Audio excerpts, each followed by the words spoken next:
Hello,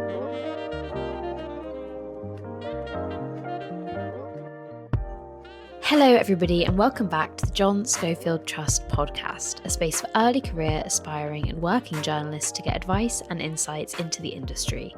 I'm your host, Bethany Lee, an early career journalist and 2024 Fellow of the Trust. And today's episode is about something that seems to be happening more and more in our industry, and that's redundancy. It's been in the headlines a lot recently, with the BBC announcing plans to cut up to 10% of its workforce and other organisations doing the same.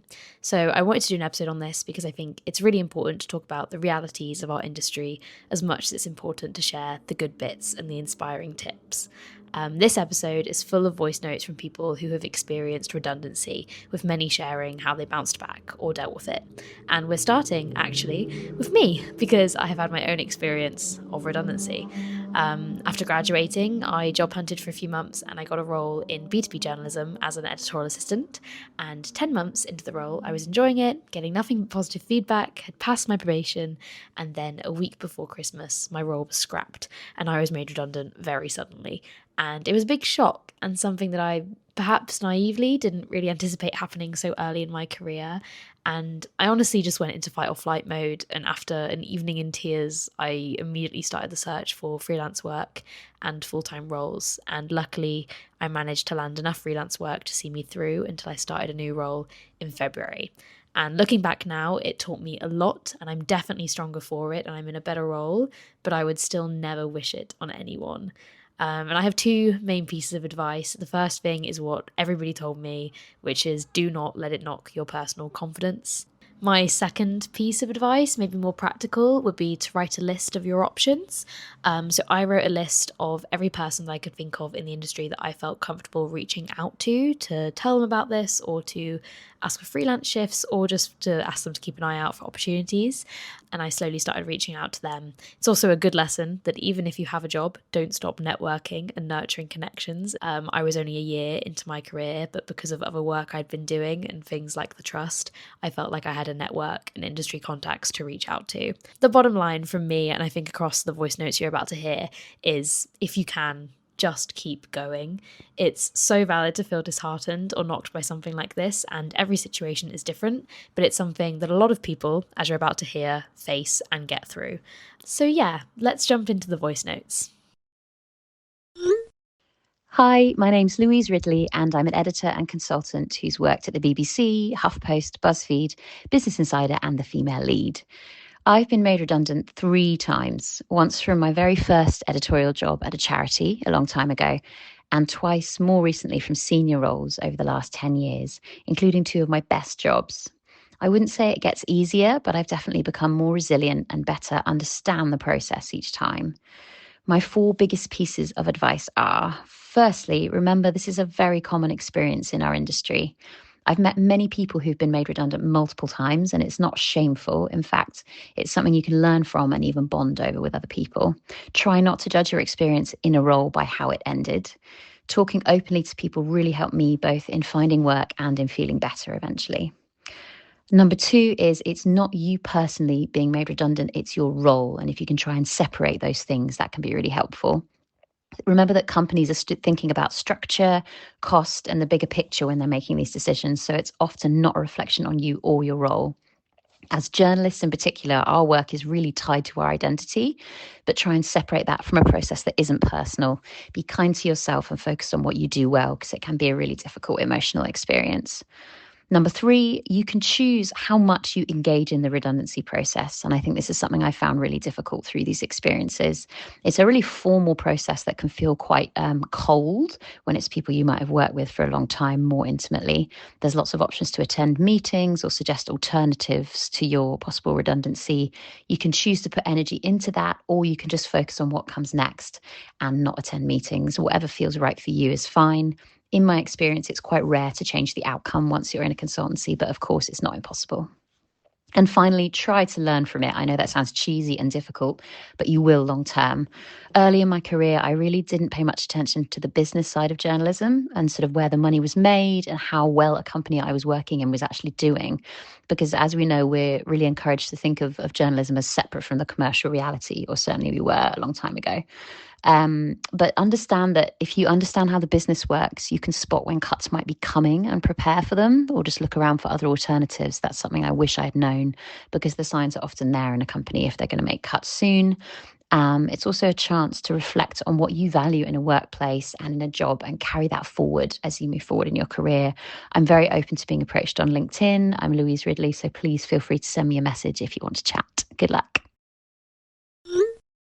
Hi, this is Pete Carville. I've been a reporter, writer, editor for the last 20 or so years.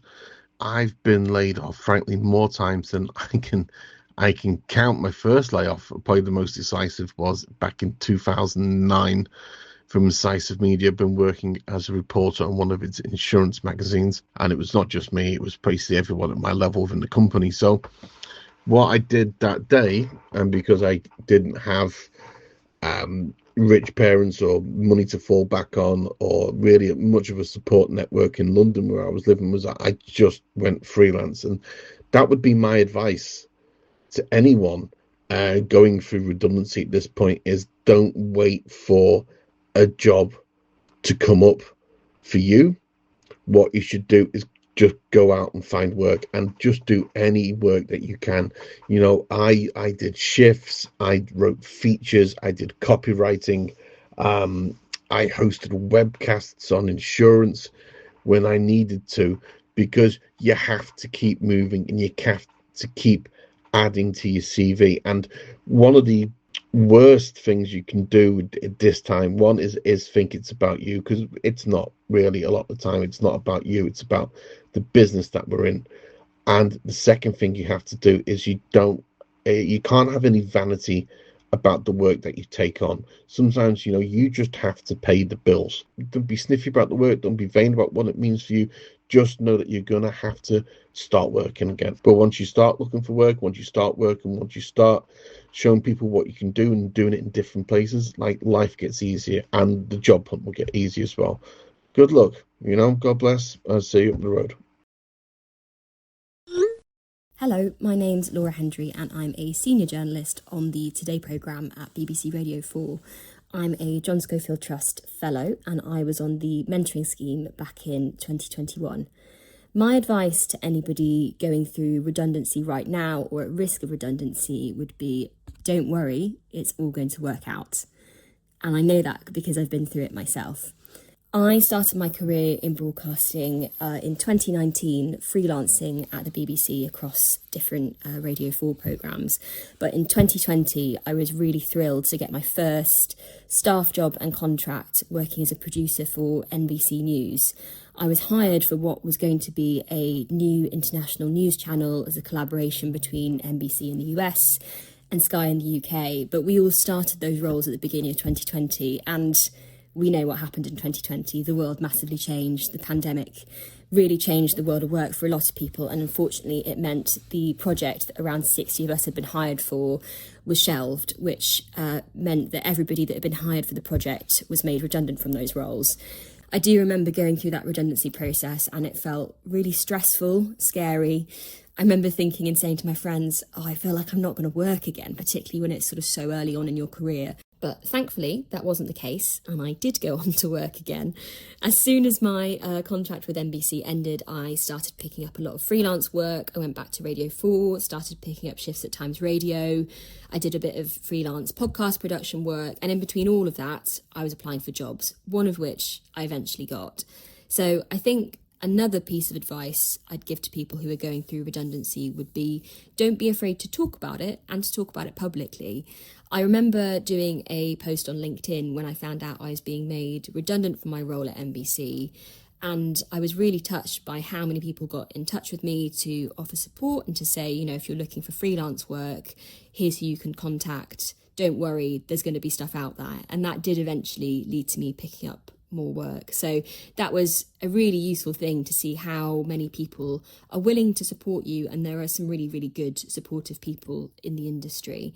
I was also really lucky that at the beginning of this process, so this was kind of end of 2020, beginning of 2021.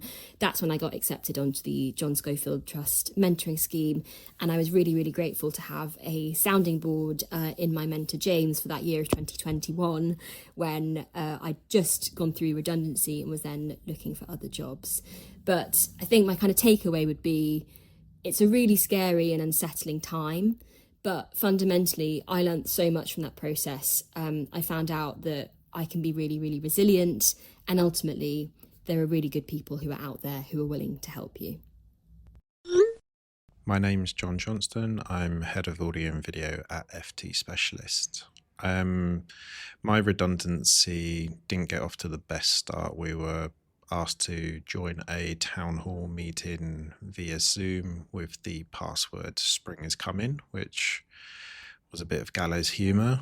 It's kind of hard to talk about redundancies. I feel previously it might have been a bit more out of the blue, but we'd regularly have redundancies at the company that I was eventually made redundant from. I'd say the initial feelings around it were a sort of numbness, but quickly in my mind, it sort of turned around to no one should expect to be at a company forever, and a redundancy actually financially can sometimes be the best way to leave a company. So with that in mind, it then just became very transactional with the HR team. After we all left the company, we were sharing jobs and putting people in touch with others that we knew if there was anything going. And ultimately, I freelanced straight after my redundancy, but it was very, very quick.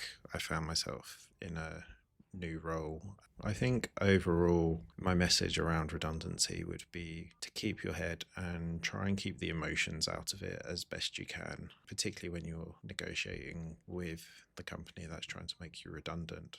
Keep your head held high and believe in yourself, and that next opportunity is always just around the corner, essentially.